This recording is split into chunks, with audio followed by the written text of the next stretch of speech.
Right now, we are about to broadcast It's going to be good. Cole White versus Curse Academy. This is Complexity's second chance to try to make it to that next stage, because if they don't, they're out. Yeah. That's going to be it for Complexity. We won't see them in the LCS again. So we're going to have that game loaded up for you guys for picks and bans real soon. And there's a lot of matchups to talk about. Saint versus Kez. Yep. Both really old in terms of physically, and then in terms of the scene, they've been around for a very, very long time. Lol Pally versus Bunny Fufu. That is going to be actually crazy, and it looks like we have the pick spans ready for you guys, so we'll go right on into those.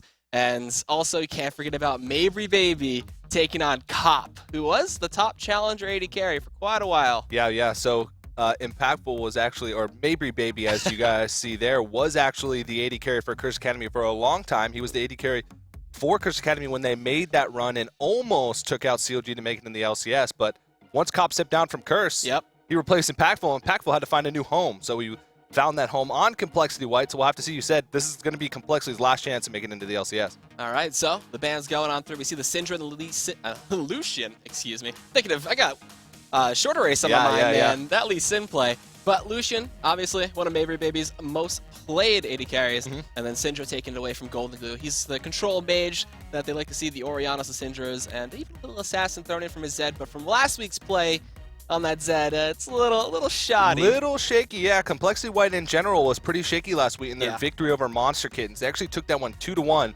Monster Kittens came in. They weren't a very well-known team, and Complexity White had a lot of trouble with that. They actually fell in that second game to a long series, and that was pretty painful to watch for them. So we'll have to see if they fix some of their issues. Curse Academy, I know they've been practicing a lot. The one thing to look out for, though, is Keen had to go back to New Zealand, I believe, to get his visa renewed because he played in the Oceanic scene, and he was actually gone for a little bit. So Curse Academy was scrimming with Big Fat LP for a while in that little stint where he was having to renew his visa. So we'll have to see if that's going to affect them, not having as much practice time as they could have with Keen, but we'll see.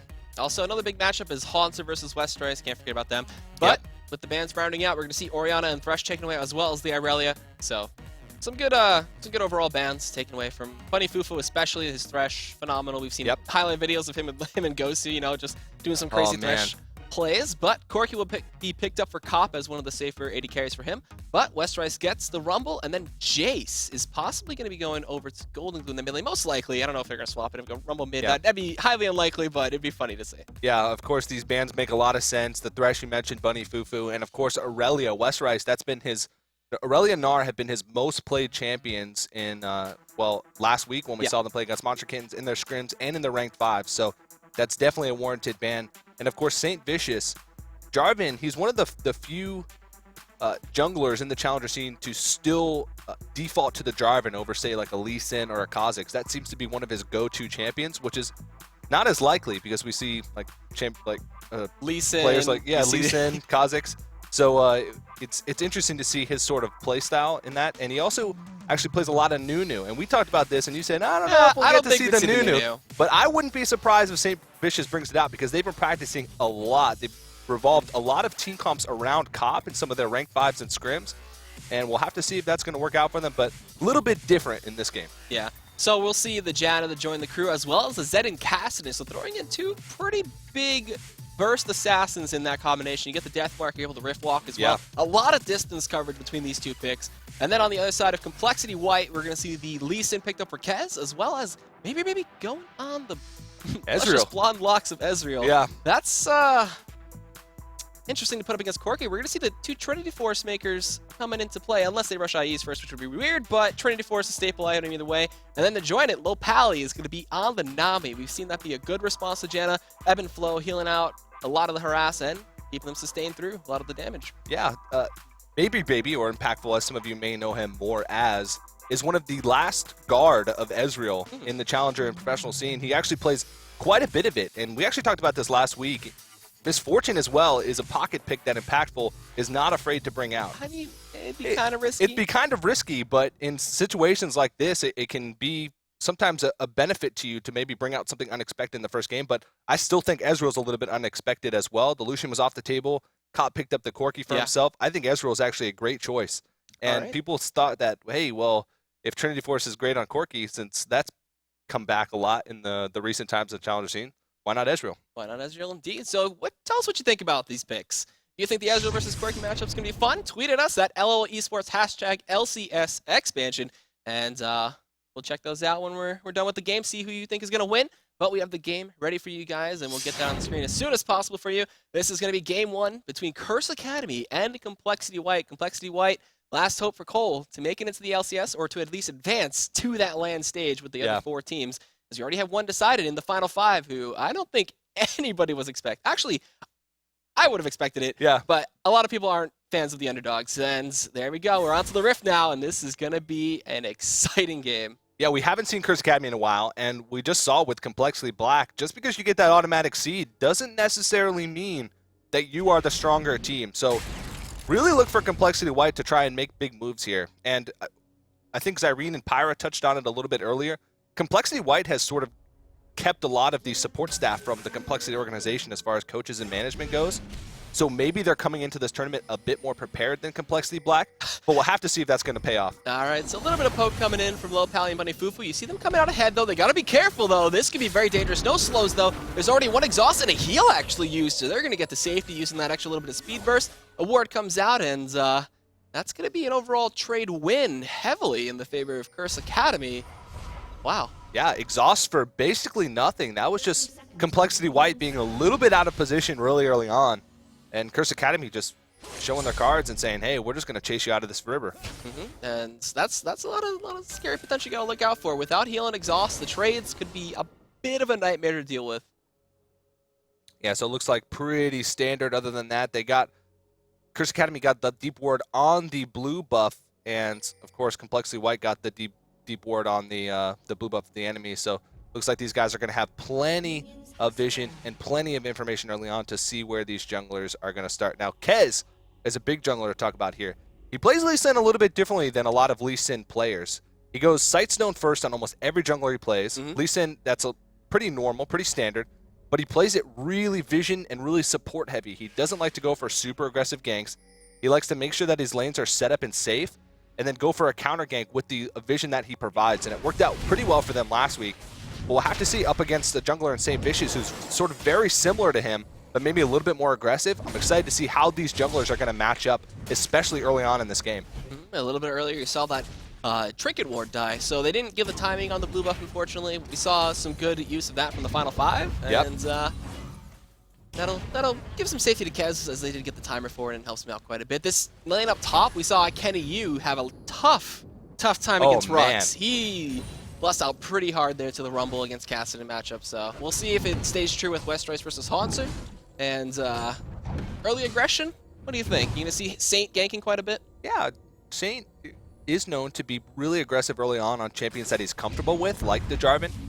But we'll have to see if he opens up, if there's any opportunities that open up for him, because we said Kez just likes to control that early game and likes to keep his lane safe, and that's really important for champions like, or for players like Golden Glue, who like to, look at him right now, like to play pushed up in lane, like to play aggressive, like to play risky style. And if they get Golden Glue ahead, you can see it in their play style when that happens. Complexity White as a team, it's like something clicks. Golden Glue seems to be what the team is centered around a lot of the times. And the spot lane, been trading back and forth. The heals are coming out from Low Pally. He's got to be careful, though. He's got to manage that mana, even with the help of mana regeneration coming out of... oh, man. It's not the Frost Queen's claim. I just keep thinking that, but it's okay. And, you know, the extra AP helps out quite a bit for both of these supports. The shield's coming in from Jenna as well. On Cop mitigating the Mystic shots from... We've seen him just tank it up and just throw out a Phosphorus Bomb in response. And they're both actually stacking up quite a bit of money from the passive there.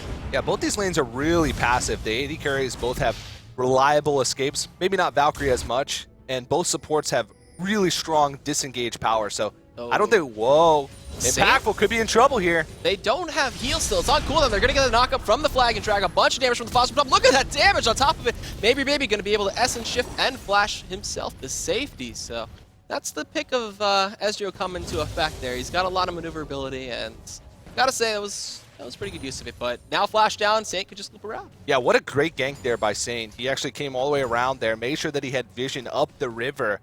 And that's just sort of an oversight by this bottom lane Complexity White, but they get a flash out of it. Don't give up first blood, but that should give Cop and Bunny Fufu a lot of room in that lane to be able to bully out, and Corki should be able to have the upper hand against Ezreal. It's just all going to come down to which jungler is going to have more of an impact down their bottom lane. Right now, St. Vicious is winning that war. All right, so in terms of farm, though, you know, they're keeping even. Kez is farming up a storm. He almost has his Sight Stone, so we'll see him probably pick that up as soon as possible. He's got the Spirit Stone, though.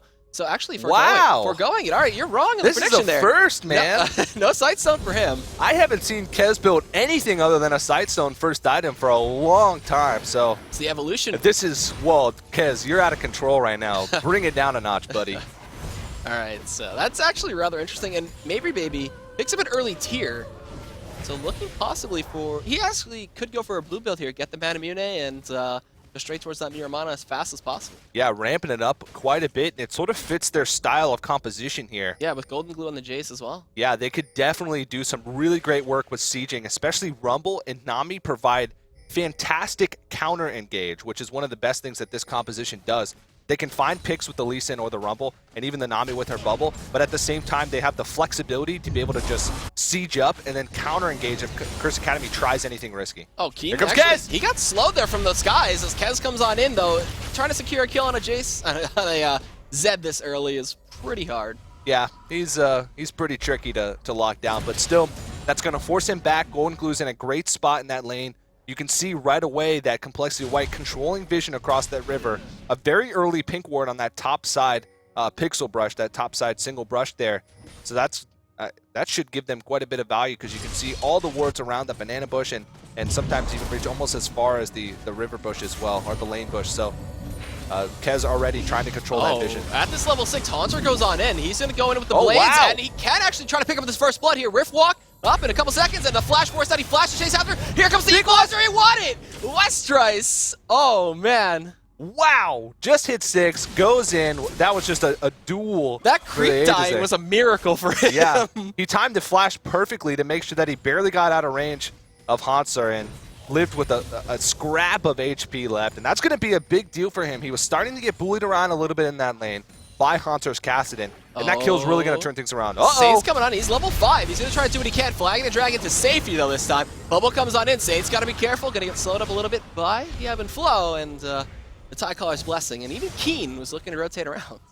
Yeah, the longer that Impactful or Mabry Baby stays in this game, as long as he just stays close to the CS numbers of Cop, he's going to ramp up super hard if he's going for the build that we think he's going, and starts to get that Mana Moon stacking, and really starts to get going. Then he should be able to outscale Cop once we get to the super late game.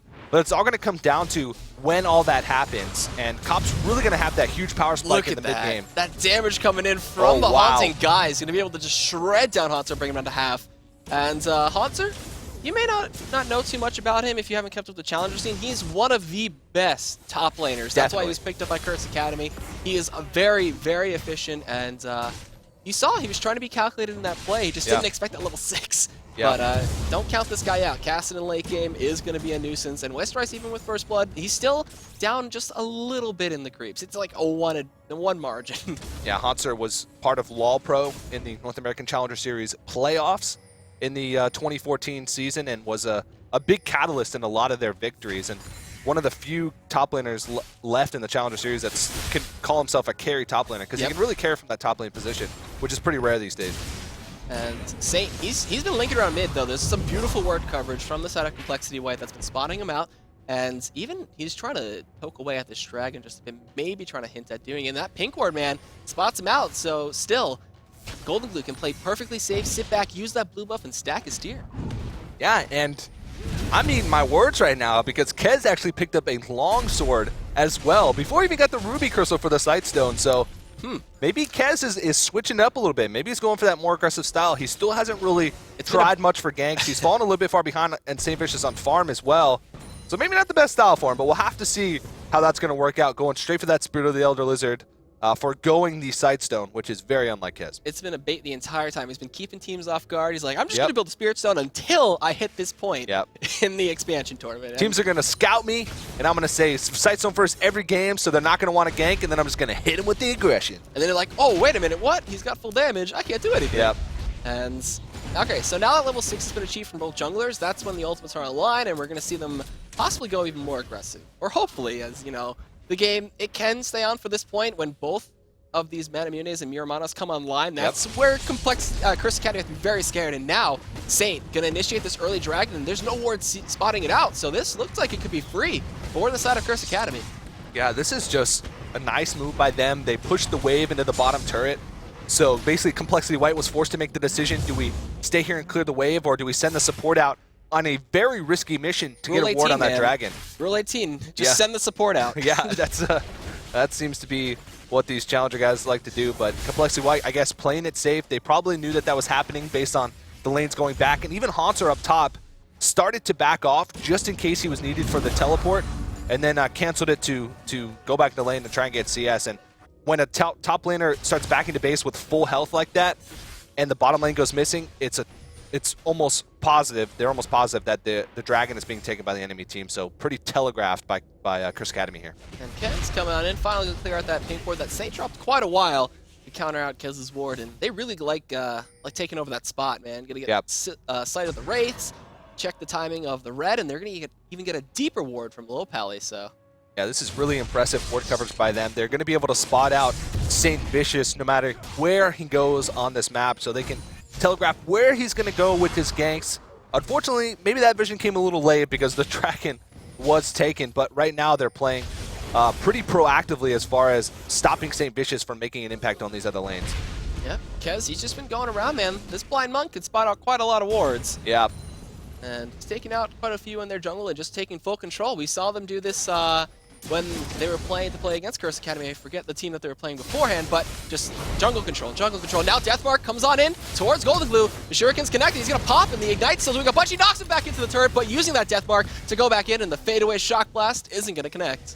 He barely lives there. Oh, wow! Westrise, he TP'd in behind him on that ward, hugging the wall, and he's going to be able to pick up that counter kill. So that actually worked out really well. I thought Golden Glue was in a lot of trouble. He had a little bit of a rough flash. I think it was sort of a panic flash. Kez just walked in. Bubble doesn't connect though. Tidal Wave comes out, and they're just going to strafe away from that. Kez is still looking for something. Bloodthirst in his eyes, but Saint Vicious is there. Yeah, so that mid lane, I mean, they blew both summoners. It looked like Golden Glue could have been in trouble because of his weird flash positioning, but I guess Keen just didn't see him coming. And Keen's a player. Keen and Golden Glue both players that can take risk. Uh-oh, Saint Vicious puts down the ward. Oh, he already backed out. Okay. Wow, he got over there quick. Yeah, he just went straight from bot to blue. Little battle for the pink ward coming on out here. Funnyfufu gonna keep it alive for just a bit.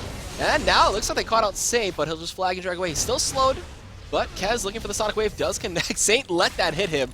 Trying to bait Kez in with the Lee Syndrome, and Haunter now coming in, trying to take down Golden Glue like Hen. Keen is going to pick up that kill. Cataclysm on top of Westrise. He has his flash, but they don't care. Saint is going to go down. Westrise on that killing spree. Kez is trying to get out, kicking back Haunter. Coming in with the flashing Night Bunny. Fufu, the bloodthirsty Janek, picks up the kill, but his life might be forfeit. They use the got him! Oh, harpoons with the ultimate coming in from Ezreal, that true shot barrage.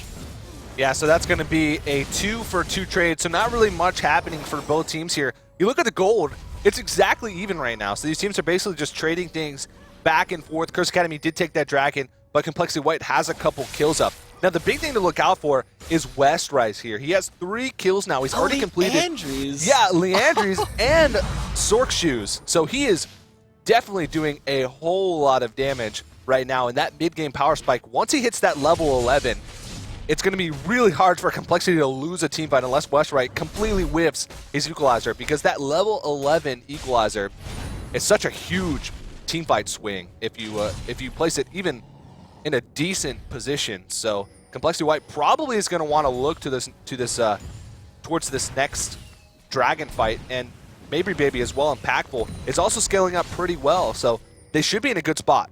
Yeah. So Dragon is going to be coming up relatively soon, about a minute or two, I believe. It's been a while since they killed it, but now they're trying to get some aggressive control with these wards in the blue side of the jungle for Complexity White.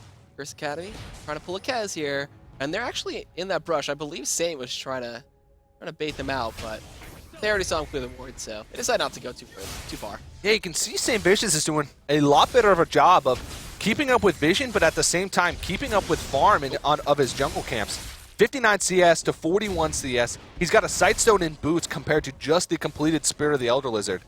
So maybe Kez is just not used to going with this build because he spent a lot of gold actually just buying straight up sight wards. Yeah, that's which is not as gold efficient as going with his normal Sightstone build. and he hasn't really had an effect on this map, where St. Vicious has just been placing wards, making sure they're okay on the vision game, but at the same time making sure that he keeps up with the farm in his camps. So, Manamunes are online. A lot of blue coming out from this team of Complexity White. So, you're gonna see when they get to that mid to late game stage where those Manamunes have transformed, that's gonna be really hard to deal with. Blue build Ezreal, more like blue build team here. They got both Manamunes are going to be stacked up, like you said, and even Westrice is getting in on the blue action up there. And he'll be looking for a Rylai's Crystal Scepter, so slowing people down as soon as possible. And Saint, man, he hasn't found any kills. He's got that one assist. He's still looking to keep this bot lane down. Westrice still look at that damage. Flame Spitter and Leandres, man. Poncer doesn't have any magic resist yet, so he's just getting destroyed by the early Leandres. Yeah, and with the recent nerfs to Kassan, I guess they're not so recent anymore. You have to be really careful about how you use your Rift Walks as Kassan, because you can get to a point where you're stuck in that 4-stack Rift Walk where it's just, it costs so much mana, almost your full mana pool at this stage in the game. Look at this early rotation from Westrice. They know. Yeah, this is definitely, he's level 11. He has the equalizer available, so this is going to be big. And Curse Academy has to be so careful in this engagement here. They have to make sure that they don't get in a spot where they're just going to get obliterated by this Leandres and Sork Boots level 11 equalizer. He missed the ward. There's a teleport coming in from Haunter though. Cataclysm on it too. The equalizer zoning out set just a bit, but they're going in. Double bubble doesn't matter as they kick back Keen, trying to keep themselves alive. Westrice is shut down. That's going to be a big amount of gold for Keen, and it looks like it's just going to be a 2 for none. No, they're still going for more haunts. They're trying to rift walking at Kez. He's going to get a bunch of damage onto him. The death mark comes in from Keen, and they're trying to follow it up as much as possible. 4 for 1 in the favor of Curse Academy. A double kill for Coppins. That is not good. Yeah, that is just really rough for Complexity White, but you got to hand it to St. Vicious. One of his strengths as a jungler is finding engagements that he can just brute force. He's really good at pinpointing the right time to make an engagement happen. And Complexity White was just completely out of position right there. Mabry Baby didn't have any say in that team fight. He was off to the side, way out of position, and St. Vicious just said, hey, we're going to go in right now, capitalize on that being out of position. And that equalizer from Westrice was okay. It zoned out the backline, but it really was not a high-impact equalizer, which is what they needed in that team fight to be able to get Golden Glue and get Mabry Baby a part of it and come out on top. But Complexity Academy takes a huge lead after that. Yeah, 4 for 1. Great amount of kills going over to Cop now, who's on the killing spree, and they shut down Westrice, and Keen picked up that money. So he's looking for his Blade of the Rune King as soon as possible. He's already got all the components he needs. But this tier 1 mid is going to be forfeit, so trying to get what they can. That's the first turret of the game going down for Complexity White. Yeah, this team is a pretty good siege comp from Complexity White with the Jason the Ezreal, but I can't help but feel that their wave clear is a little bit weak, and if they're behind in a game, they might have trouble dealing with it. They have good and disengaged. Oh, whoa, there's the equalizer. The equalizer does a bit of damage. It's going to zone them back. Yeah, Keen gets chunked out a bit, but he's got some lifesteal. They try to get some poking out the Cop, but he just backs off and he's fine. But they're looking to re-engage here without the equalizer. Westrice is going to be the main focus, and he'll go down. Cop is on a rampage. Haunter's trying to stay alive, and they get the double kill. Cop is going to be able to take down Kez. He gets bubbled and stopped for just a bit. They're trying to follow up on this. From this guy comes in, but Cop is just Valkyrying away, and look at all those flashing red bars. They can't pick up anything. But again, Curse Academy takes a favorable trade, not losing a single member in that fight, and Westrice getting a little bit trigger happy there. I don't know if that was miscommunication or what, but that equalizer was just not effective at all. They had 0 follow-up. Nobody really even took much damage from it, and it just allowed Curse Academy to say, hey, why their equalizer's not down? That's their huge disengage tool. That's their huge engagement tool. Let's just go on them. They're not going to be able to turn on us, and they did exactly that. In the last 2 team fights, Mabry Baby and Packpool has only shot out his ultimate in a couple Qs back and forth here, so he hasn't really done much. He's stacking his Manamune, but I mean, at this point, he's just getting so far behind. That mid spike from Cop is in full effect right now, and he's 5-0. Yeah, and there's even, wait, Buddy Fufu. Oh, he's a sneaky man. Picked up in Medjai's Soul Stealer. So trying to get as many assists as possible. It looks like he already has 2 stacks, so he's gonna try to not die the rest of this game and get that to 20. Yeah, that's definitely becoming not a standard item on Janna, but if you're ahead in the game and you're confident in your Janna play and you're confident in your team's ability to stay ahead for the rest of the game, Janna is one of the best supports to build that Soul Stealer on, because you're just so safe. It's not very likely that they're going to die because you just have so many peel and disengage tools. And once you hit, I believe 6 stacks is like that sweet point where you get the efficiency. which is pretty easily available to a Janna player once you start racking up those assists.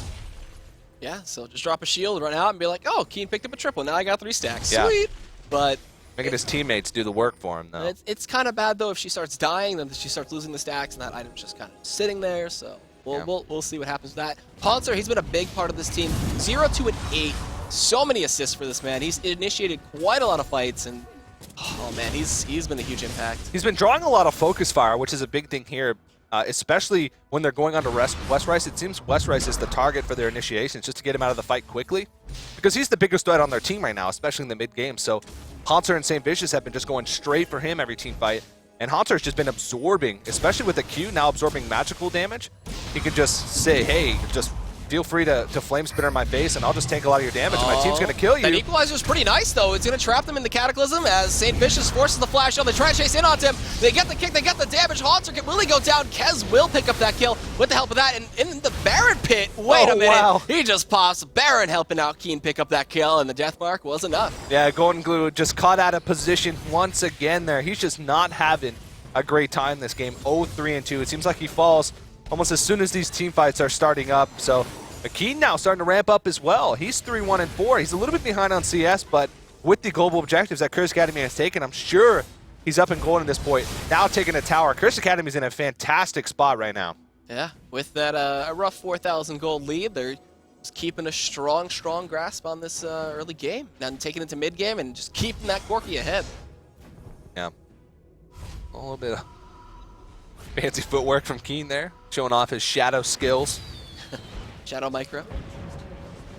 But that's going to be the tier 1 going down bot as well. Cop picking up that last hit money, and he's got to have his last Whisper really soon. He could also go for his Bloodthirster as soon as possible. Try to get that big burst and even a shield to deal with a lot of this poke. 1 Miramana is online for Maybe Baby as well, and I'm assuming Golden Glue is going to be very close. I'm really impressed with St. Vicious so far this game.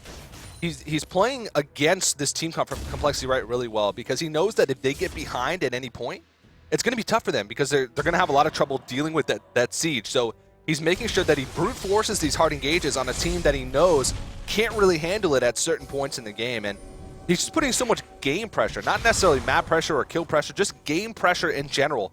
He's got 30 CS over his jungle opponent. He hasn't really taken much lane CS. That's just from him more efficiently farming his camps. He's getting super tanky at this point, and he's just that big initiator for his team, and it's going to be really hard for Complexity White to deal with it until they start getting ramped up a little bit more and start getting more of that poke out. But at the same time, St. Vicious is just going to start to get tankier and tankier, and that initiation from him is just going to start to get tougher and tougher to deal with.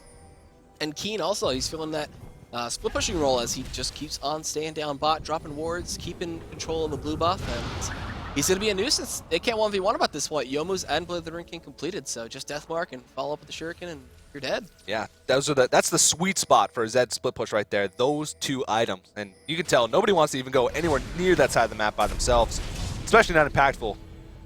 He's got a little bit of armor from the Iceborne Gauntlets, but still, he's going to get melted. And this dragon is going to be a big point of contention as everybody's going on through. They're trying to clear out wards, and Haunter's positioning, St. Vicious is positioning as well. He wants to go on in here. He saw Golden Glue by himself. They looked for the Howling Gale to try to knock someone up, but they'll just start it up. There's no wards here, and Complexity White, they're going to have to give it up, and there's no tier 1 in mid for them to go push, so they'll just move straight towards the tier 2 and try to take it down, but they have to watch their flank, man. This could be a devastating fight. This could also be bad for Curse Academy, though. They're funneling into a position, but Complexity White doesn't feel confident enough in their situation right now. They know they're behind in this game. They need to make perfect choices at this point in the game, or else they're just going to lose, because Curse Academy has such a big lead now, and they're the ones who are sort of controlling the flow of the map. So Complexity White really needs to just make sure they play smart, play safe, and just take advantage of mistakes that Curse Academy might make. While I'm commending St. Vicious here for his game pressure so far in this game 1, at the same time, St. Vicious has been known in the past to make really risky engagements that don't pay off at all. So at any point in this game, St. Vicious can say, well, I'm going to go in for an EQ Cataclysm, bait 1 or 2 members of his team, and then a good equalizer can completely change, can equalize the game. So they really got to be careful, and Complexity White is not out of this game by all means. Nope, they have a lot of good wave clear. They can farm up and just keep trying to get their items. The Abyssal Scepter looks like it's going to be for Westrice as his second item. And now he's down bot. He's going to look to chase on a cop here. Harpoon, wow, that did a surprising amount of damage. That blasting wand on Leandries, man, too strong. So starting to slow down here. Curse Academy just sort of. Whoa, Deathmark goes in onto Maybe Baby. Keenan's gonna chase him down, uses the flash. Deathmark is gonna pop in before the True Shot Barrage comes out.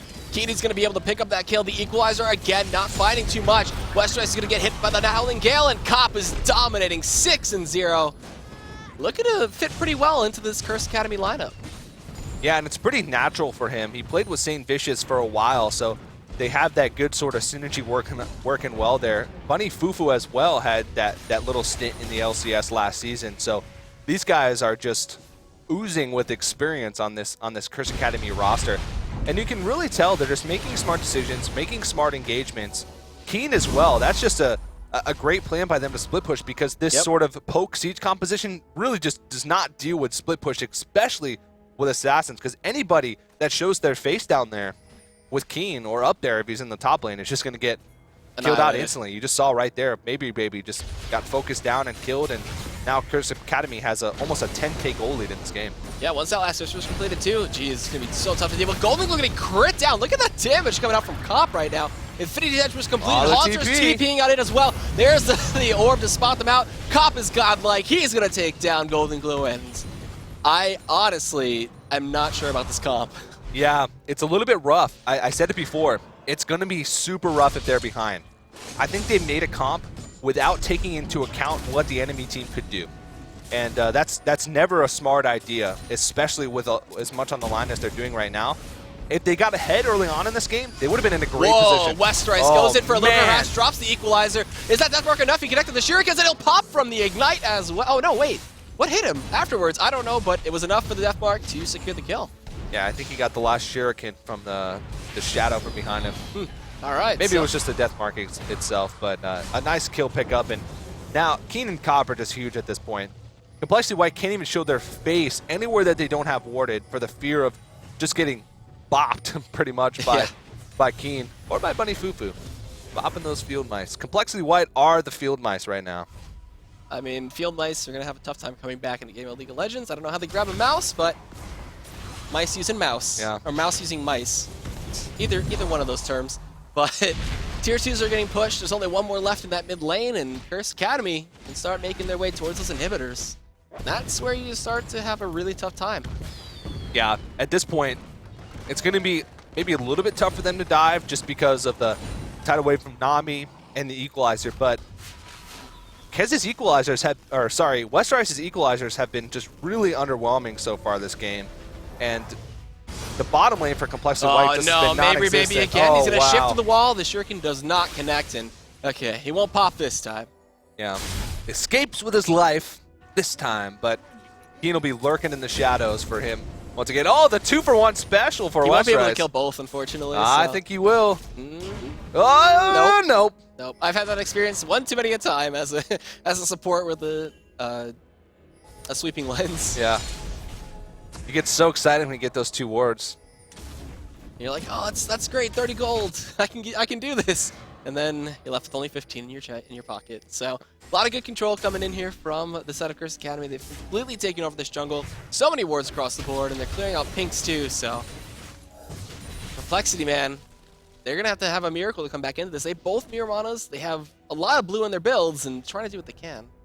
But at the same time, this team comp that they have just, it's so reliant on Westrice to get a good Equalizer. I can't stress that enough, because if they don't, this team has absolutely no comeback potential, but their comeback potential is very, very limited without a good way to engage a fight. They're just completely reliant right now on Curse Academy making a mistake. And it just doesn't seem like Curse Academy is in a mindset at all where they're going to make mistakes. They seem focused. St. Vicious is very decisive with his engagements. The team is trusting them. And this is just a 2-man Baron right now. They're sneaking it. Complexity White is onto it, though. This is questionable. We'll see. They have complete control, and Westrice isn't there with an Equalizer, so this might just be thrown on over here. Yeah. No one would really suspect that a Jarvan and a Corki could 2-man Baron, so they're going to get the buff for free. This is 30 minutes into the game, and there you go. Cop is dangerously close to 3 items. He has enough gold for his 3rd item right now. So this is a big Corki right now for Cop. He's having a pretty good game right now. Pretty good is probably an understatement. And Golden Glue securing his blue buff, almost running into Haunter. Now they just go from Baron to Dragon, and man, they've got over a 12,000 gold lead at 29.5 minutes. Yep, that's pretty big, and Impactful's gonna shoot the ultimate over there, maybe just for a miracle steal, but at this point, a Dragon, that's just a drop in the bucket for Complexity right now, and it's not going to do much in the ways of getting them back in this game. They don't even get it, so this is just looking so rough. And I mean, what can they do to get back in this game? It's so tough. I said they have to be able to capitalize on any mistake that Curse Academy makes, but at the same time, when it gets to a point where you're just so far down that it's hopeless, you just have to make risky plays. You have to try and go for engagements, because if you just sit there and let yourselves bleed out and let Curse Academy just slowly push in, get a couple inhibitors, then you're just going to be so demoralized going into the next game in this series if you do end up losing a long, drawn-out game like that. So you want to go out with a bang if you're going to go out at all and make some risky plays, try and make some risky engagements, but you can't and force really, Complexity's hand. You can't really do that with a Lee Sin who wants to kick him back, and then an Ezreal and a Jace who just want to keep poking. Yeah, so I guess you got to go back to picks and bans. They should maybe go back to the drawing board. They're probably thinking about that in their heads right now just because they're so far down. Yeah, honestly, I would just be thinking about next game, trying to do what I can in this game to just delay them as much as possible, think about the draft, or just keep trying to come back in this game. 14,000 gold, it's a big deficit, but yeah, if they do get the miracle fight, then by all means, it's going to be a 60-minute game and they'll try to come back. They do have the tools to put a bad engagement on its back, so to speak. So if St. Vicious has a poor engagement, look at that. Oh, Monster comes in, Keen comes up as well. He's just going to go straight on in. Deathmark applied to Golden Glue, and it pops. Dominating coming out from Keen, and Haunter in the back as well, taking down Kez, and that's a 2 for none, and I feel like this should be game. Haunter going forward, trying to take down Maybe Baby, and does force pulse for the kill. Double kill for this Kassadin, and Haunter, man, despite having that tough time and giving up first blood, came back in this game in a big way. Yeah, they're just pushing in right now. There doesn't look to be a thing that Complexity White can do to come back into this one. They got the shields from Janna. They got the Baron buff. This looks like Curse Academy just really coming out strong in this first matchup here against Complexity White. And Complexity White's got to go back to the drawing board and come up with something better, because that comp and everything was just pretty underwhelming coming out from them. I'm not sure I like it. Yeah. Poke is great, don't get me wrong, but when you're running into a Zed and then you're running into a Kassadin who can chase you down, yeah, when you only have Gate and then Essence Shift to get away as the two main carries who are trying to facilitate all that poke and do what they can, there's nothing you can really do. So that's going to be the first game going over to Curse Academy. Yeah. And Complexity White, they have to pull Taylor Swift, just shake it off. Shake it just off. Go move straight into the second game, think about the picks and bans, think about what they did wrong, and just work on it. Be like, all right, so poke comp didn't work. Maybe we could work on the bans just a bit, get rid of the Zed, because they couldn't deal with Keen. He was untouchable. It was an okay idea on paper, and you got to sort of think about it just a little bit. They had a really great mid-game power spike with a couple of their champions. Like Nami's great in the mid-game. Westrice is now a champion. Rumble is great in the mid-game, but then they picked a mid laner who takes a lot of ramp-up time. They picked an AD carry who built items that take a lot of ramp-up time. And then they just sort of stagnated in that mid-game where they should have been making moves if that's how they were going to go with that team fight. Maybe going with like a Maokai up top lane would have been a better choice, because they would have had that front line for the poke, and maybe they would have been able to reinitiate on fights or defend off a little better. But definitely they have to change something, because Curse Academy just sort of rolled over them in that game, and we'll have to see what they're going to do to react to it. But that's got to be a big confidence boost. Curse Academy hasn't played any games yet so far in this tournament, so coming out in their first one, pretty strong. Yeah, and looks like we're going to be hopping straight on into the next picks and bans phase here for Complexity White versus Curse Academy. This is going to be game 2. Complexity White, they're on the tightrope, man. If they lose this game, they're going to fall on off, and they're going to have no chance of making it back into the LCS. Complexity Black is gone. And with that, the bans flew right on through. Orianna, Thresh, and Xerath from the Complexity White side. Curse Academy taking away the Syndra, Gnar, and Lucian. And with that, Westrice just snags Rumble. This is deja vu, straight up. These are pretty much identical to the first picks that we saw last game. Just swap sides. Try again. Why not? Well, we've seen Westrice's Rumble. It's been fantastic. I think besides Aurelia, Rumble is probably one of his best champions up in that top lane. just last game, even if he had an okay equalizer, his team just had no follow-up. They just couldn't do anything to be able to supplement the engage or the disengage in those fights. So try and build a better comp around it this time. They're going to go with the Lee Sin again. So right now it looks like they're not planning on changing much up. Maybe they'll have better luck on blue side, or maybe they'll go with a different AD carry or... Okay, different support. Okay. Take the Janna, a much more prioritized support instead of the Nami, and low pally can play it to a great effect as well. Corki Jarvan, again, this is the repeat picks for them. They could go for the Zed again if they want to for Keen, and Cop may just play the Ezreal and show Maybe Baby how it's done. He could go back to Corki. He had a great showing on it as well, but if he wants to teach Impactful how to play it, well, this would be a time to do it. I think Keen, I wouldn't put it past him to actually play a mid lane Ezreal. And Cursic, it's probably not going to happen, I don't think but so. I wouldn't put it past him. And if you think way back to... Oh wait, what am I talking about? Mid lane Ezreal? The beginning of 2014 was when I think was when the double AD comp started to come around, and Curse Academy was one of the first teams to sort of play that in competitive matches. And Ezreal mid was a big thing back then. They didn't have Keen as a mid laner, but still, it's a thing. It's a thing that they do. It is a thing indeed. It can be done. And I like the Morgana pick. Synergizes as well with the Corki that would be in the bot lane. Just throw on that black shield and can't be Howling Gale, you can't be slowed by Zephyr, you can't be knocked back by the Monsoon, so you're good to go. Just Valkyrie straight on into these fights. And then Kassadin, again, most likely going to go over to Hansu there in that top lane. He wants revenge for that first blood, try to dive in with the Rift Walk and bet the equalizing face of Westerice. So a good response to Morgana is Graves. You know, you buckshot and collateral damage go straight on through the Black Shield, or physical damage. So we're going to see that picked up, as well as Golden Glue now. Gonna try to show a Keen-like performance. Graves is by far my favorite AD carry. He's one of my most played champions, and I think that he's very underrated as far as competitive play goes. He's starting to pick up some steam right now.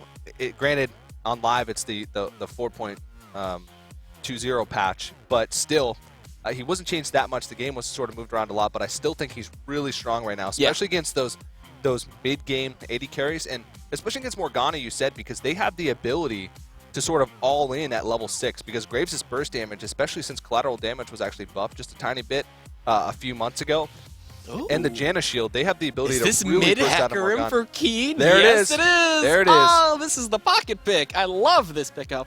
Yeah. And to bring it against a Zed, we were actually talking about this, I believe, a day or two ago. Yeah. And we're like, you know, if he goes up against a melee mid, bring out the Hecarim. Yeah. Why not? Yeah. Great response. He's got the ability to charge on in, initiate fights with the ultimate. He's got some sustain in the W, and he's got a good AoE clear as well. Yeah, and that's something that he brought out in game number 5 against in the promotion CLG. matches, in the promotion relegation matches against COD. They did fall, but I believe he started that game like 4-0 or 4-1. Yep. So it was a pretty ridiculous start from him, and he was one of the shining points of that game, despite Curse Academy losing, and of course, obviously not making their spot in the LCS. But Keen has had that Hecarim as a pocket pick, not afraid to break it out, and it's a really great counter pick for Zed. All right, so tell us what you guys think about that Hecarim pick against Zed. How do you think it's going to do? Who do you think is going to win? Will Complexity White bring it to a game 3, or will they fall on their face? This is going to be at LOL Esports, hashtag LCS expansion, and we're going to get into the Rift as soon as possible, and we're going to see if this Hecarim can snowball. This is going to be interesting, especially with the pickup of the Hanser Kassadin again. Yeah. They synergize pretty well. They can close a lot of distance. They can assassinate people pretty well, and it looks like we're going to go into the game. This is potentially the final game of the day, and potentially Curse Academy making their way towards that LAN final. Yeah, Complexity sort of double dipping in those teams, taking one team from the ladder, one team for their automatic seed. And it's possible after this game, they might not have a single team even moving on to the live portion, that double elimination stage that's happening here at the ESL Burbank Studios. And Curse Academy, they are looking incredibly strong. I think they were definitely one of a lot of fan favorites coming into this whole tournament. So, and looks like they're living up to their name right now. Living up to the hype. Gotta believe Living it. up to the hype. Indeed, and it might be an early lane swap coming in here. Kez has got to be careful. Binding comes out, doesn't connect, and that would have probably forced out a flash, if anything, and got some good damage on him and forced him back, but it's okay. They're going to get some pressure out, and they're going to move forward. They want to get a ward onto this blue buff here, as Bunny Fufu just keeps on running forward. Yeah, Bunny Fufu, one of the few supports remaining in the Challenger Series that is not afraid to break out the Morgana. Look at him. He's spotting out the... this is a ward that they've done way back when lane swaps were first coming around. Yeah. People were like, all right, you know what? We're going to ward in the lane all the way back past the tier 2 and try to spot out if they're doing a lane swap of their own. So they're going to look for that. And Westrice, he took a bunch of damage earlier on. I don't know who he dueled or what he did, but he might be in trouble in this lane if they walk up. Maybe going for the next level strat of getting a couple auto attacks on the turret before the wave spawn. That's possible, I guess. Take any advantage that you can get, Egad. I mean, you're not going to get much done just walking and getting 20 damage on that tier 1. It doesn't matter how small. Watch, they're going to lose this game, and one turret shot is going to be what's going to lose them. And then you're going to come back and say, well, why didn't Westrice get more damage onto the top lane turret before the wave spawn? And it looks like Hans is going to be soaking up some of this blue XP. Maybe Baby is going to actually hold the lane here, and that's going to be really helpful for him. He gathers them up. He's going to be able to keep the lane push forward and just try to capitalize as much as possible on pushing this tier 1. Meanwhile, Cop spots out Westrice. Hello. Hits him with the phosphorus bomb. Thought something was fishy, and the binding comes out, forcing the flash away, and Westrice now in a very, very dangerous spot. That is a smart plan sometimes, but as soon as the enemy team realizes that, hey, it's a lane swap, we should probably check that bush. Ever since, was it Ackerman did it in the LCS when they were playing against Dignitas, he sat in that bush for like 6 minutes, got to like level 4 before they even wanted to check it.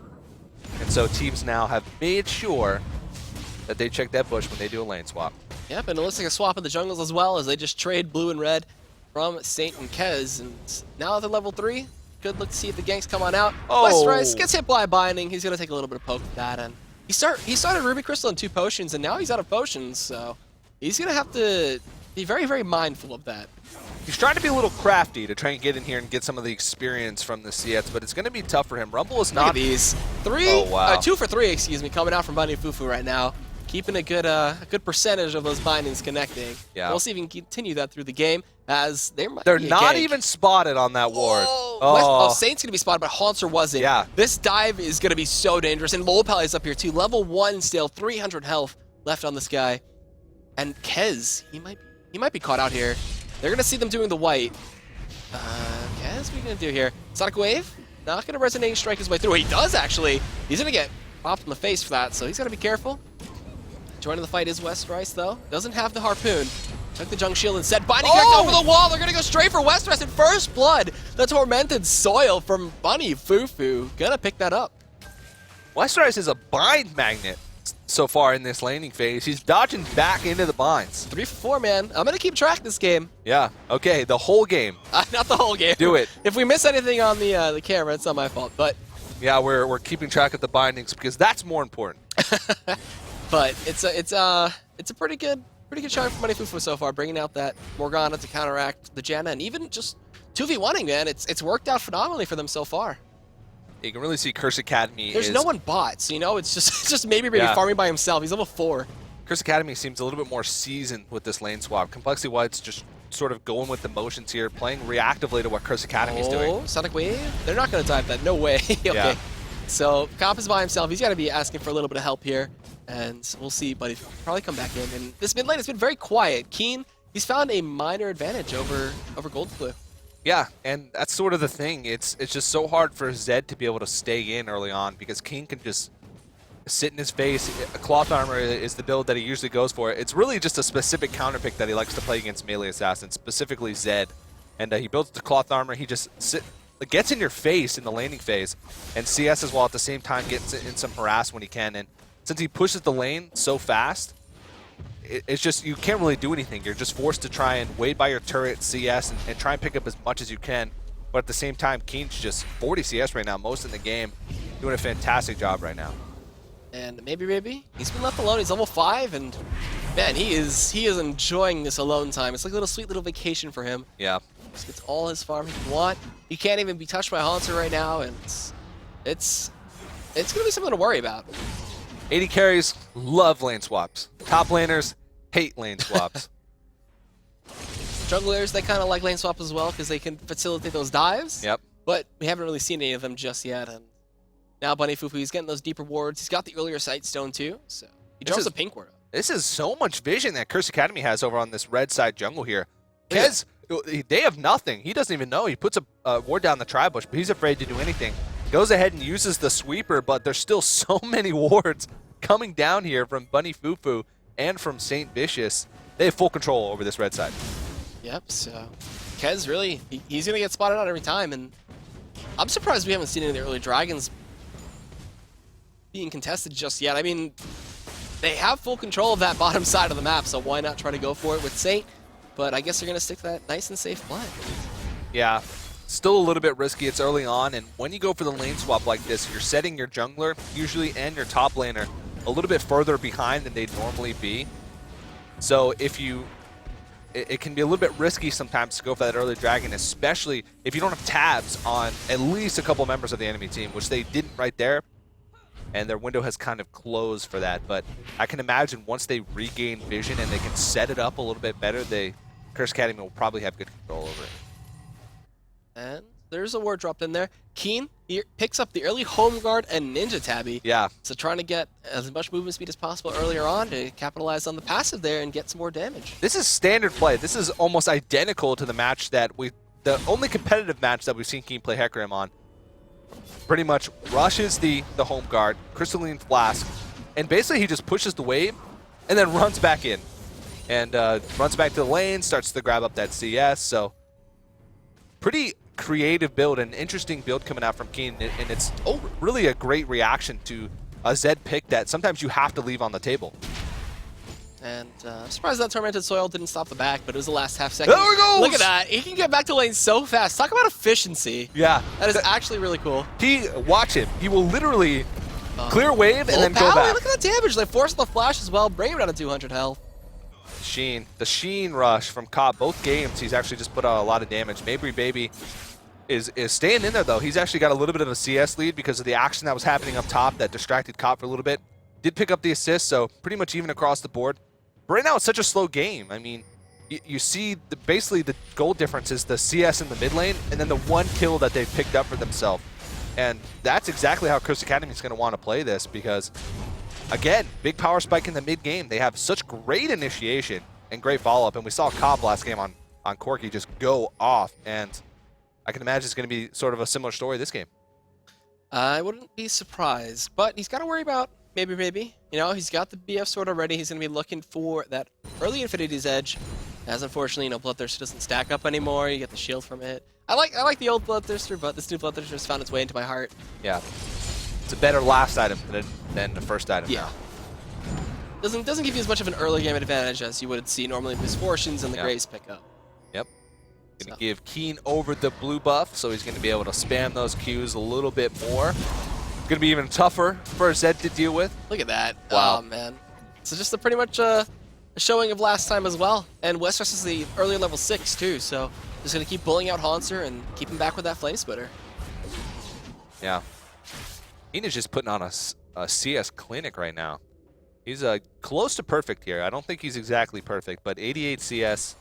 He's going to be able to get that last wave and be very close to 100 CS at 10 minutes, which is sort of that benchmark, that ideal benchmark that you want. And he's been able to deny a little bit of CS from Golden Glue as well, just because of the nature of that matchup and him being able to bully out in the early levels. Oh! Black Shield on top of him. They're going to go straight into low pellet. They know he has no flash. This should be a guaranteed kill for him, but Cop gets exhausted. Saint's going to chase this one down. They try to give it to Cop. Body connects on the end as well. Maybe Baby going to get targeted down. Phosphorus Bomb doesn't connect. They're not going to go for the dive, and Saint with a flash stays alive. Yeah, and that's just sort of Complexity White getting a little bit complacent there and not sort of keeping track of Saint Vicious and maybe realizing that he's probably down on that bot side. They're reacting well with this mid lane push, but Keen is positioning aggressively here. Will he go in? I wouldn't recommend using that Yeah, that's ultimate. probably a bad idea. Yeah, he'd be bent by a Death Bark Equalizer and probably just get kicked in the face. He could have ultimated and clear the wave and then just push everybody off. He would have been dope. He would have died. Super easy. And then just run back and home guard back into the fight. Just keep resetting over and over again. Yeah, because he just spawns instantaneously. Yeah. After being killed from them taking the tier 1, but he's still farming up 100 CS at 10 minutes. Gonna see if he can keep that perfect amount coming in. 10 CS a minute, looking pretty good. Well, that's a great reaction by Complexity White there, seeing, hey, we're losing out on a kill down the bottom side. They're probably too low to get the dragon, so we're just gonna get an objective. 1,000 movement speed. 1,000 movement speed with home guard gets you straight to the tier 2, and you lose pretty much no time. No time farming at all. I hope no matter what is happening on the map, every time Hecarim backs and home guards out of the base, that's all shady we get to pan over to it. Just see how fast he can go. It looks like he's picking up the Phage too, so go for that Trinity Force. Trinity Force route. Get even faster. We're going to see if we can break the limit and go back to the future. The Summoner's Rift sound barrier here. So they clear out some wards, they're getting some more control, and this dragon, it's got to go down eventually. I mean, they're trying to position around it. The pink wards have come out, they clear out the pit, and Bunny Fufu, with the help of Saint, have guaranteed full control so far for Curse Academy. Yeah, the game is still really close, though. Complexity White was able to pick up that mid lane turret, so the global gold is pretty even. Curse Academy is only 1k gold ahead, and they know that if a Rumble gets good equalizer off, if Golden Glue can get going in this game on that Zed, they could be in some trouble. So since they know that they have the lead, since they know that they have a little bit more control over the game, they don't want to make a super risky play around the Dragon, because giving up the control they have right now is not what you want to do. So they're going to go for the Dragon if they know they can 100% get it. Wait a minute, he's going to use the ultimate. The binding comes in, the fear as well. Black Shield's going to keep Keen from getting slow. They get the Cataclysm on top of it, and Keen at Golden Glue did not know where to go. You got bopped. Buddy Fufu running around. I think that's about 13 for 15. Yeah. Trying to keep a mental tally. Something like that. Oh, he hit it. Wow, that was just the tip. Low Pally's not going to get focused on just yet. They get the Black Shield, the key, and they get the equalizer out from Westrice, trying to zone him through. Bunny Fufu goes in with those chains onto Maybe Baby, trying to keep him out of this fight, but Westrice is just so strong, belting them down with that equalizer as Haunter in the back does pick off one. Maybe Baby is kiting. He's got so much damage coming in from that Pickaxe and BS sword. He picks up one more. Double kill comes in from Haunter. He's going to get a triple on it. Maybe Baby, but triple for Haunter comes through. They're trading it back and forth, and Kez gets the cleanup kill on Haunter. That's going to be an ace for the side of Complexity White, just barely coming out ahead. Yeah, and he's going to be able to get vision control over this Dragon area, so that's going to be a great move for Complexity White to pull themselves back into this game. They're still down a little bit of gold, but that was an insane team fight, and it's just sort of the longevity of the team fight really played in Complexity White's favor, because as that team fight goes on, Maybe Baby was just able to put a little bit more damage than Cop. They were a little bit limited there on resources. They had a little bit low mana. Keen, Cop, and Haunter all as well. And you can really feel the effects of that Rift Walk nerf, because you can see Haunter really wanted to use that Rift Walk a little bit more, but he was just mana gated so hard and just wasn't able to stick on the targets that he needed to. They ended up trading but Keen looking for engagement. Looking to go into the low pally, bursts him down with that Sheen, but it's not enough to get the kill, and he gets met by the Ignite, and he has to get back.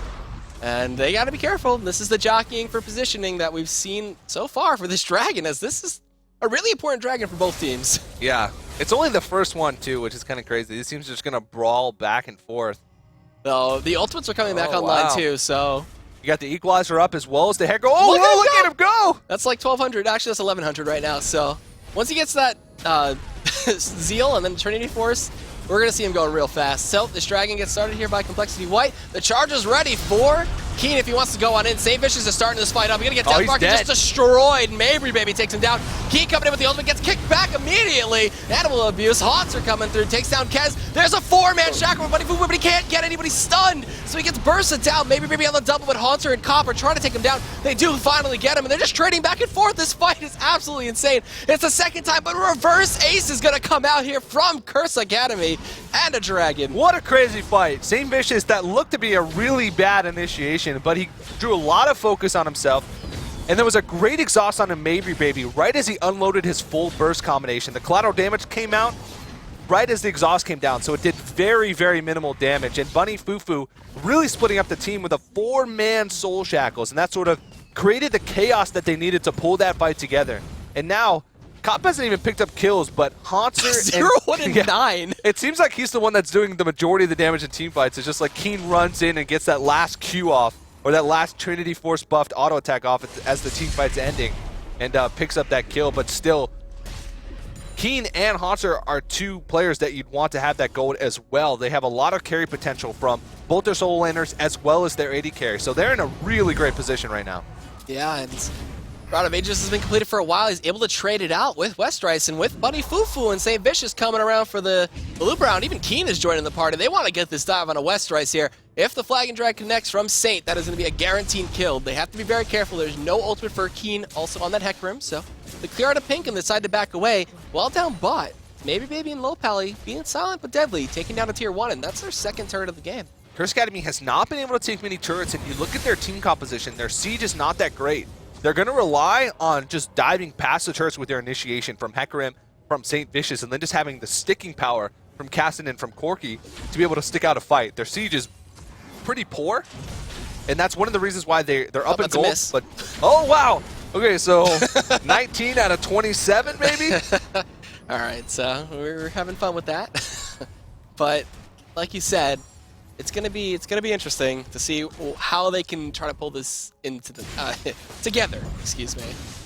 I love the initiation though from Curse Academy. They've been on point with their picks. Their picks and bans have been really good, and this Zed counter from the Hecarim seems to be really legit. Yeah, it is definitely legit. You have to be very well versed on Hecarim to be able to play him effectively in that matchup. You have to know the matchup inside and out. That's one of the reasons why Keen is one of the only players to break out in the mid lane, at least. But yeah, this is one of the reasons why St. Vicious defaults to that Jarvan over champions, say like Lee Sin or Kha'Zix or stuff like that, because Jarvan is one of those champions where you can just say, there's an engagement, I'm taking it. You really don't have to be super creative. You really can just brute force engagements, and that's exactly St. Vicious's style. That's how he likes to operate from the jungle. So definitely fits into what St. Vicious is trying to do and what Curse Academy is trying to do in general. Yeah, they're playing it to great effect, man. Cataclysm with that charge coming from Keen and the ultimate on top of it, just man, that's such good synergy. It's almost as good as a Gnar Jarvan as well. You just Gnar him into the cataclysmic walls. There's a reason why Cop he's only died once this game. I think he only died one or zero times last game. They're just drawing so much attention. Haunter's drawing so much attention on the cast, and St. Vicious and Keen drawing so much attention. He hasn't picked up any kills this game, but he's been doing so much work in these team fights to get these guys low enough for his teammates to be able to come in and steal those kills. Oh, binding misses, and we see Keen picking up a Glacial Shroud right now. Does he go for Frozen Heart for the extra CDR? Yeah, or it's got to be Frozen Heart, yeah. Okay, so no Iceborne, no Frosty Mittens for him, unfortunately. Charge comes in, Binding connects, and that's going to be a sign for them to charge. Kez right on back in. He does get the war jump to stay alive. They chase him down with the charge, though. He's forced to flash back out, and man, Keen is putting on so much pressure. Look at that. He ultimated into 4 people by himself, and Complexity White just said, nope, we don't want anything to do with that. They backed off. I think Keen realized after that maybe I went a little too far, but still, at this point, Curse Academy once again has control over the map, control over the game, and it's going to be on them to really make mistakes, and Complexity White's in a position where they have to wait for that to happen and then capitalize on it, because once again, they're in a position where they just don't have the hard engage to be able to make an aggressive play. I like this comp a little bit more, though, from Complexity White, but they're not playing it to a really good effect. Yeah. It's a little unfortunate, it's the hard truth, but now they're just getting kind of pushed out. They're going to lose all 3 tier 1s, and that's in a big sequence, you know? They got the push in mid and then top. Cop, though, he's got to be careful. Maybe gonna stop his back for a bit. Got to be careful himself, though, if he gets poked out. Well, we talked about it a little bit last week. What Complexity White likes to do is they like to get Golden Glue going in the match and then have them split push. Keen. He doesn't have the ultimate for safety. He knows something's fishy. He sniffed it out. Yeah, so he's going to back off. But they like to go for Golden Glue. You can see him split pushing. But this is another reason why Hecarim's such a great pick against the Zed, because he moves across the map so quickly. And he's actually really great in a 1v1 situation against Zed, especially once he gets armor. Got that Glacial Shroud now, going for that Frozen Heart. Once he gets that, there's absolutely no hope for Golden Glue to be able to solo him out. He has the Brutalizer now, but not even anywhere close to the last Whisper, because he hasn't even finished that Blade of the Ruin King. So you can see the gold totals right now. And Keen is 2,000 gold ahead of Golden Glue in that mid lane matchup. That's a huge deal. That is a very big deal. That's going to be getting him very close to his Frozen Heart. Westerice, he's going to turn around into Haunter here, who does Rift Locked away. He does get... No, he doesn't get slowed up by the smoke screen, but they'll still chase him down. Riftwalk comes on out, and Haunter's able to stay alive. Hecarim just backed, and we missed it. Oh, no. Oh. JD Woo, what are you doing? Well. That's okay. Oh, well. It's okay. Yeah, so, I mean, this game's still starting to stagnate just a little bit. Curse Academy is... It seems like both teams are playing reactively to each other. Curse Academy is being proactive in how they get vision, but they haven't pulled the trigger in a long time. They did around that dragon fight, but since then, they've just sort of been controlling the vision and slowly starting to choke Complexity White out, and that actually is really effective against this team comp that Complexity White has. I mentioned that split push is sort of a necessary thing for Complexity White to be able to have a chance in this game. And Golden Glue just has no shot to do that right now with a Hecarim in this matchup. So you really got to hand it to Keen for having that pocket pick available. They're starting this Dragon too. That's going to force a teleport to come out from Westroyce, who is going to get bound out as soon as he comes on in here. So they drop Ward. Kez look for the steal. Can he get it over? He drops the Ward. He got the Smite steal. And will they turn this into a fight though? He kicks, and will he flash out? It's a question. He doesn't have his flash, so he's stuck in there with Cop. The Rage Cage coming on in. They give him the shield to keep him alive. Can he safeguard away? No. The cooldown just too long. And meanwhile, Keen coming in from the back. A Deathmark comes in over from Golden Glue, trying to take down Cop, but he cannot do it. And Bunny Fufu kills him. Coming on in is going to be the charge from Keen though. They trap nobody in the cage. They keep Westroyce out of the fight though. Maybe turns around. He's going to be able to pick up a double. Not able for the triple. Haunter goes in. Force balls. Rift Walk. Auto attack. He gets exhausted, but it's not enough. Low Pally now, the last man standing. He's going to get pulsed in on top of the binding. Does not connect, and that's going to be a straight up 2 for 4 and a Dragon over to Complexity White, but the kills in favor of Curse Academy. And Hanzo is going to get a little consolation prize here. Going to teleport back to that top lane, get some CS. But Curse Academy, they're really not blowing out these fights. That looked really great from them at the beginning. But Maybe Baby was able to pick up a couple kills in the back, and he's sort of sneaking into this game yet. He's 7-3-3. He's got 7 kills under his belt. He's got the most kills out of any single player in this game. So you really can't count him out yet, because Graves is one of those champions that can really just sneak up on you. And once he gets that last whisper, once he gets like 4 items, he can really hurt, even in the late game. A lot of people will say, oh, Graves doesn't really scale that well into the late game, but he does. And since he's getting those tanky stats and the shield from Janna, he should be able to have quite a bit of longevity in these team fights. And that's something that Curse Academy really has to be wary of as this game moves forward. But right now, I think they're pretty comfortable with their position in this match. And with the Frozen Heart done on Keen too, I think Maybe Baby's going to have to watch out. If he gets charged in on, then he's going to be suffering quite a bit from that attack speed loss. Yep. Keen just still farming it up. 200 CS now. He's a little bit behind that sort of benchmark that you'd like to be at, but his farm has definitely been fantastic this game, especially in the laning phase. Really a high-impact player he's been so far for Curse Academy. Whoa, nice juke away from Westroyce, but there's the Frost Queen Clam on top of it. He drops a good equalizer there onto 3, but he gets blown up. Cop finishes him off. What a great equalizer, but so poorly timed just because there was nobody there to be able to save him. So it was in vain, and that's one of the best equalizers I've seen from Westroyce so far in the series. Okay. Yeah, I don't. Keen's toying with him a bit. He's showing that he's not too afraid to jump in. He's bold, but he ain't that bold. Don't want to have to take him out of the race just yet. Yep. Oh, he's going to back soon. I'm really excited for that. It's the highlight of the game, seeing Hecarim charging with Home Guard, but yeah, there's a much bigger picture to look at in this game. Yeah. So it's a rough 6,000 gold lead for the side of Curse Academy, and they keep the pressure mounting. They haven't found any tier 2s yet, which is rather surprising. They haven't been committed to just one full push just yet. This is still a relatively close game, and this can still go either way. It's looking really rough for Complexity White. They're sort of trapped into the same spot that they were last game, where they went with a team comp that's pretty solid, and that's good on paper, not factoring into what the enemy team can react to do. And that right now they're just stuck in a hole where they're trying to get Golden Glue back in the game, but he's not able to go past the halfway point of these lanes just for the fear that Keen's going to come down and be able to push him out. They found Haunter. They're going to slow him up with those harpoons, but he's doing so much damage to Kez. A binding to assist from the side. He'll just rift walk away and just get right on out of there. And Low Pally, he picked up a Medjai's. I'm not too sure about his position to pick that up. It doesn't seem like he's going to get too much use out of it. Yeah, last game it was a pretty good pickup, but when you're 0-3-5 and your team is down and you're having trouble finding engagements, maybe Jazz is not the best item to go for. Still, though, you can really ramp it up and it can get gold efficient very, very quickly. So he's playing the risky game, man. That's what you got to do sometimes in these best of threes where you're down. You got to make that risky play that'll sometimes pay off. Baron, risky, Saint. Smite?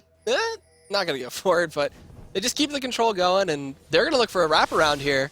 Can they fight Maybe Baby? The binding? No, he's just going to quick draw away, and again, another engagement. Stop. What? No, counter comes in from Westroyce. Wow. The equalizer was huge there. A bunch of damage comes in from Kez. The Deathmark on top of it, and the Monster's going to disengage everybody for a little bit. Keen does not have the ultimate. He did use it to start this one off. Maybe Baby does take down Saint. He's kiting as hard as possible. Cop finally going to go in. Phosphorus Bomb for the double kill. Now looking for Westroyce, and that's going to be a quick charge in with that Sheen proc. Keen picks up the kill. Golden Glue's looking for something. There's no ward in that brush to spot him out. The Shurikens are going to stop for a bit. He won't commit to going all in. And that's going to be a quick 3 for 1. And that was Complexity White starting that fight. Yeah, Complexity White just seems to have poor focus in these team fights and maybe even poor communication because Mabry Baby is sort of the catalyst of their team right now. He's got 8 kills. He's at that 3-item breakpoint that AD carries love. But they're just leaving him alone in these fights to fend for himself. They're going too far in the back line for these kills. They're focusing Keen. They're going all over the place to try and get Keen down when if they just sit back and make sure that they revolve around Mabry Baby, he can really do some work in these fights. But it seems you look at the end of these team fights and Complexity White members are just dying in all different positions. You saw West Rice die over close to the mid lane, and then you saw Kez die over close to the blue buff, so they look a little bit discombobulated. Oh, Keen, this is a poor Janna. The Magi so he failed the flash to the wall. He's gonna go down. Keen picks up the kill, but there's some backup coming in. Golden Blue drops the death mark, but a retreat comes out from Hecarim. There's the Zhonya's Hourglass, keeping Haunter alive for a little bit. Riftwalk to get the safety with the flash on top of it. He's able to get away. The Equalizer is gonna take him down with the help of the Rileys, but a 2-man hit coming in from the Frost Queen's claim. Is the follow-up gonna be enough though from Saint? He has the Cataclysm available, but not gonna go for the Flag and Drag, and maybe, just maybe, they'll finally go for a tier 2 push. Yeah, that's not the best fight for either team, really, but Curse Academy is going to come out on top. When you trade 1 for 1 like that when you're ahead, it usually leads to good things, especially when you're taking out those high-impact champions. They used a lot to take Low Pally out, and it almost cost them, but they were still able to salvage what they could in that fight, only trade 1 for 1, and now they're picking up a 2nd-tier turret, a dragon as well, and I'm just having trouble. I'm struggling to find a way that Complexity White's going to be able to come back in this. They've tried a couple things. They've tried counter engagements. They've tried finding engagements of their own and choke points with that Equalizer, but they're just having so much trouble making things happen. And speaking of making things happen, wards have cleared out by Baron, and Complexity White, they're trying to get some kind of control around this area, but their items just won't allow them to do it. It's going to be way too hard to contest any of those wards around Baron now, and they might try to go into Hansu here. Deathmark is available. He drops the sweeper. No. He's going to get initiated on a bunch of burst damage coming through. Kick, Deathmark, everything, and he is gone. That's a great pick, and that's one of the ways that you can come back is make sure you control as much vision as you can and set up some picks. And they get a pick right there, and a turret.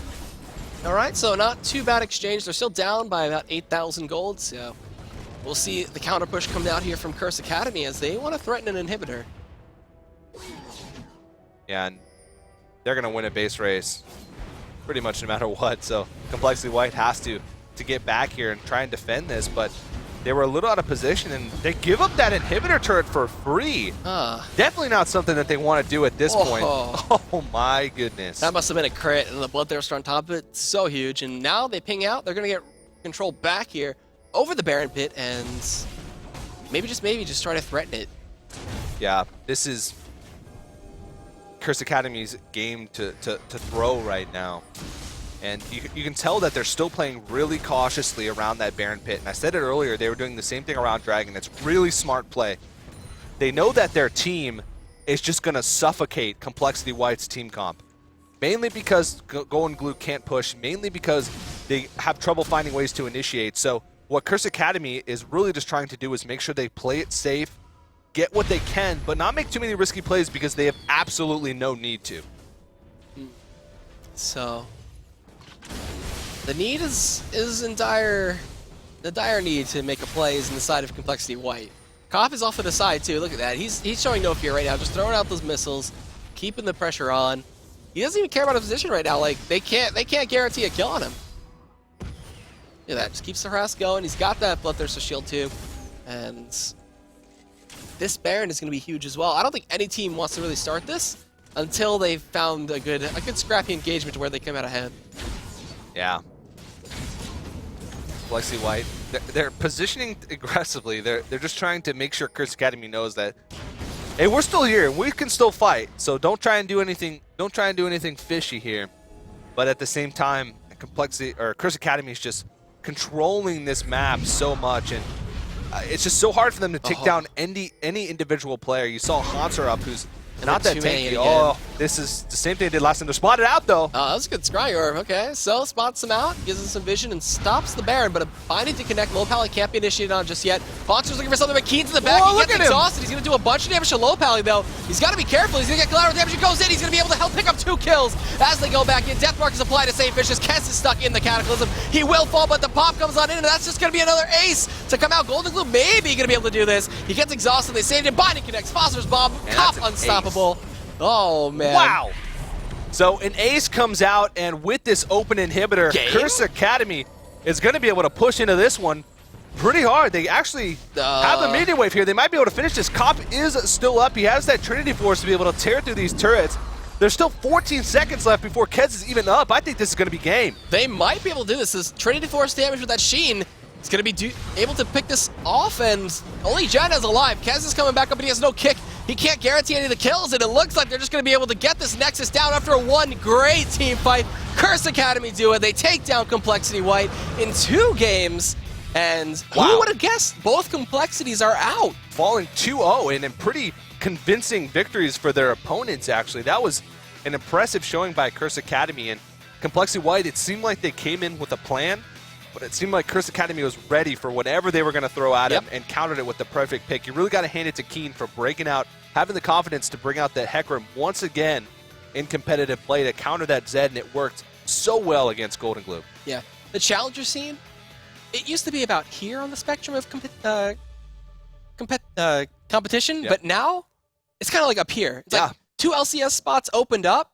These teams are thirsty. Like, they're going at it. Final 5. We can actually go to the brackets here. Yeah, so Group A, we had Final 5 take down Complexity Black in a 2-0. Yeah, big Nobody 2-0. would have ever guessed that. Yeah, and over to Group B, we can see that the game we just saw, Curse Academy takes out Complexity White in a 2-0 as well, and smashes both Complexity teams' chances of making into the LCS. And then now we have 2 teams that are going on, and of course. Yep, Group C coming up tomorrow, starting at 1 p.m. PST as well. It's going to be Team Coast Gaming taking on Team Low Pro, another hype match, and then Group D. Yeah, Group D, Team Fusion.